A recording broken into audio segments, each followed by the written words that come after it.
ഇങ്ങനെ നടന്നാ മതിയോ? നമുക്ക് നാടകം കളിക്കണ്ടേ? പറഞ്ഞാൽ 69 ലക്ഷം രൂപയുടെ കച്ചവടമൊക്കെ ഈ 10 മാസം കൊണ്ട് അല്ലെങ്കിൽ 11 മാസം കൊണ്ട് അവിടെ നടന്നിട്ടുണ്ടോ? ഇല്ല.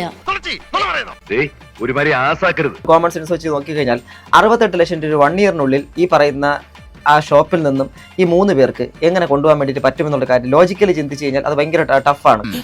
അപ്പൊ പ്രശ്നം ഗുരുതരമാണ്. ഒരു ദിവസം 10,000 രൂപ വെച്ചിട്ട് 10 ദിവസമായി കഴിഞ്ഞാൽ 1 ലക്ഷം രൂപയായി.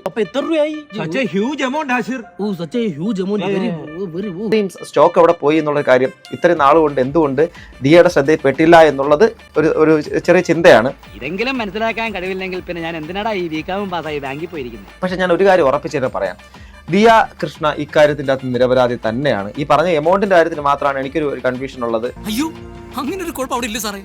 സാറിന് ഞാൻ ഇതിനു മുമ്പ് ഏതെങ്കിലും കുഴിയെ കൊണ്ട് ചാടിച്ചിട്ടുണ്ടോ? സാറ് ധൈര്യമായിട്ടിരിക്കും. പറഞ്ഞു വിളിച്ചിട്ട് നിനക്ക് എന്റെ മോളെ ഭീഷണിപ്പെടുത്താറായില്ലേ? ആ വോയിസ് കേട്ടാ അറിയാം ആരാണ് അവിടെ ഭീഷണിപ്പെടുത്തുന്നതെന്ന്. നീയൊക്കെ ചെയ്യാനുള്ളത് ചെയ്യും. ഇവിടെ ഭരിക്കുന്ന കമ്മ്യൂണിസ്റ്റുകാരൊന്നും എന്നെ വന്ന് ഒരു പുല്ലും ചെയ്യാൻ പോലെ എനിക്ക് അങ്ങ് കേന്ദ്രത്തിലാണ് പിടിപാടെന്നാണ് പറഞ്ഞത്. ചേട്ടായി ബ്ലാക്ക് മെയിലിംഗ് തുടങ്ങി, കാര്യങ്ങളൊക്കെ കൈവിട്ട് പോവാന്നേ. കമ്മ്യൂണിസ്റ്റുകാരെ ഇളക്കി വിട്ട് നീയൊക്കെ പറഞ്ഞിരുന്നത് കമ്മ്യൂണിസ്റ്റുകാർക്ക് ഇറക്കാൻ പറ്റും, വേറെ ജോലിയൊന്നും ഇല്ലല്ലോ. അന്ന് 3 പേരെ വിളിച്ചത് ഇന്ന് ഒരാളുടെ വിളിപ്പിക്കല്ലേ. ഇത്രയും കാലം മറ്റേ പൊന്നെ തേനെ കരളെന്ന് പറഞ്ഞിട്ട് പൈസ അടിച്ചു മാറ്റി സ്നേഹത്തോടെ നിന്നവർ പിന്നെ രാഷ്ട്രീയം പറയാൻ തുടങ്ങിയിരിക്കുന്നു. നീന്റെ ക്ഷമ പരീക്ഷിക്കരുത്. നീ ഒറ്റ കാരണക്കാരൻ. അടിച്ചു മാറ്റിയില്ലെങ്കിൽ 8.5 ലക്ഷം എന്തിനാണ് തിരിച്ചു കൊടുത്തത്? സത്യമല്ലേ? ജോലിയും തൊഴിലൊന്നും ഇല്ലാത്ത നിങ്ങൾക്ക് എവിടുന്ന പണം വെറുതെ മുടിക്കാൻ പോയോ? അപ്പം തിന്നാ മതി, കുഴി എണ്ണ. ഇതിനകത്ത് കൾപ്രിറ്റുകൾക്ക് നല്ല ശിക്ഷ കിട്ടുകയും വേണം, ആ കുട്ടിക്ക് നീതി കിട്ടുകയും വേണം. കുറച്ചു പേരെ എല്ലാ കാലത്തും പറ്റിക്കാം, എല്ലാരെയും കുറച്ചു കാലത്തേക്കും പറ്റിക്കാം. പക്ഷേ എല്ലാരെയും എല്ലാ കാലത്തും പറ്റിക്കാൻ പറ്റില്ല.